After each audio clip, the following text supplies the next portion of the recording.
بسم اللہ الرحمن الرحیم۔ السلام علیکم۔ ابن عربی کہتے ہیں کہ حجاج بن یوسف کے عہد سلطنت میں قبیلہ بنی حنفیہ میں حجدر بن مالک نامی ایک بڑا ڈاکو تھا۔ سینکڑوں قتل و غارت کر چکا تھا۔ جب اس نے اہل حجر پر ڈاکہ ڈالا تو حجاج بن یوسف کو اس کی اطلاع ہوئی تو حاکم یمامہ کو ڈانٹ کر خط لکھا کہ تو یہ کیا کر رہا ہے، اب تک اس کا انتظام کیوں نہیں کیا، فوراً حجدر کو گرفتار کر کے ہمارے پاس بھیج دو۔ حجاج کے قہر و غضب اور قہر مانی حکومت کے خوف سے لوگ تو ویسے ہی تھر تھر کانپتے تھے۔ خط پہنچا تو حاکم یمامہ کو اپنی موت نظر آ گئی۔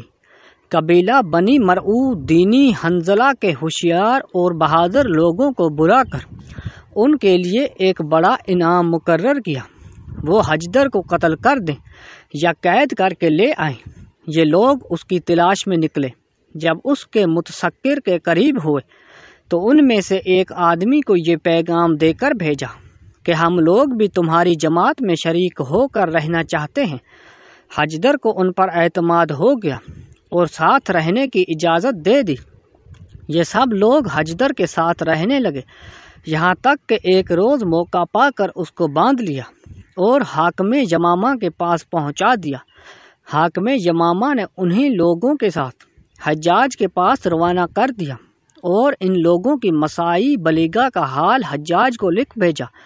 حجدر جب حجاج کے سامنے پیش ہوتا ہے اور اس کو یہ معلوم بھی ہوا کہ حجاج بن یوسف وہ خون خوار انسان ہے کہ 1,20,000 انسانوں کو باندھ کر قتل کر چکا ہے، مگر اس کی جرت دیکھیے کہ جب حجاج نے اس سے پوچھا کہ تجھے اس رہزنی اور ڈاکہ ڈالنے پر کس چیز نے آمادہ کیا، تو اس نے کہا کہ 3 چیزوں نے، ایک اپنے دل کی جرت اور شجاعت، دوسرے بادشاہ کا ظلم، تیسرے زمانے کے حوادث۔ حجاج نے کہا تجھ سے وہ کیا بات سرزد ہوئی ہے جس کی وجہ سے تیری جرت بڑھی اور سلطان نے تجھ پر ظلم کیا اور زمانے کے حوادث تجھ پر ٹوٹ پڑے۔ حجدر نے کہا کہ امیر مجھے آزمائے تو مجھے بہترین سیاسی شہسوار اور اپنی رعیت میں سب سے زیادہ خیر خواہ پائیں گے، اور یہ اس لیے کہ جب کبھی کسی سے میرا مقابلہ ہوا ہے تو میں نے اپنے آپ کو اس پر غالب پایا۔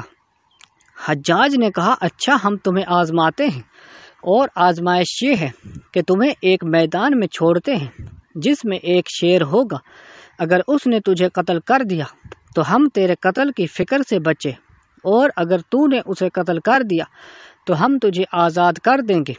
حجدر نے نہایت خوشی سے اس کو قبول کیا اور کہنے لگا کہ یہ تو میری عین آرزو ہے، ضرور ایسا کیجیے۔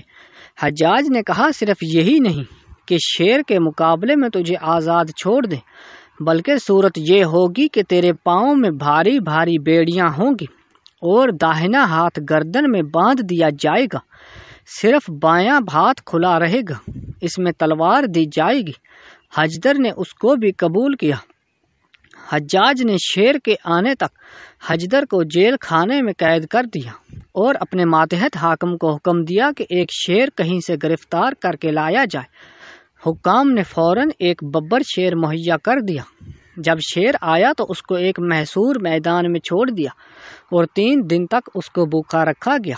اس کے بعد حجدر کے پاؤں بیڑیوں میں اور داہنا ہاتھ گردن میں باندھ کر لایا گیا، بائیں ہاتھ میں تلوار دے کر شیر کے سامنے چھوڑ دیا گیا۔ حجدر اس کو دیکھ کر ایک رجزیہ ترانہ پڑھنے لگا۔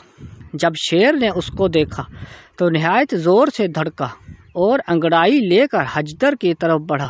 جب شیر بالکل قریب آ پہنچا اور ایک نیزے کا فاصلہ رہ گیا تو حجدر نے زور سے جست کی اور اس زور سے شیر پر تلوار کا وار کیا کہ ایک ہی وار میں شیر ختم ہو کر زمین پر گرا، اور ادھر حجدر پیروں کی بیڑیوں کی وجہ سے پیچھے کو جا پڑا۔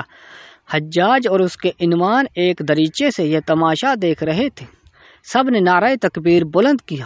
ادھر حجدر اٹھا اور حجاج سے خطاب کر کے فی البدیہ یہ اشعار پڑھے، اگر آپ نے میری موت کا قصد کیا تھا تو اے حجاج میں تیرے انعام کا بھی امیدوار ہوں۔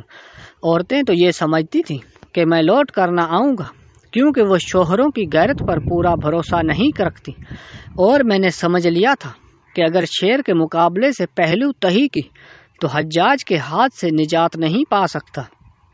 حجاج نے کہا اب اگر تم چاہو تو ہم تمہیں بڑا انعام دیں اور چاہو تو تمہیں بالکل آزاد چھوڑ دیں۔ حجدر نے کہا کہ نہیں، میں امیر کے ساتھ رہنا چاہتا ہوں۔ چنانچہ حجاج نے اس کے لیے اور اس کے سب گھر والوں کے لیے بڑے بڑے وظائف مقرر کر دیے۔ مزید ایسے ویڈیوز کے لیے ہمارے چینل کو سبسکرائب کریں۔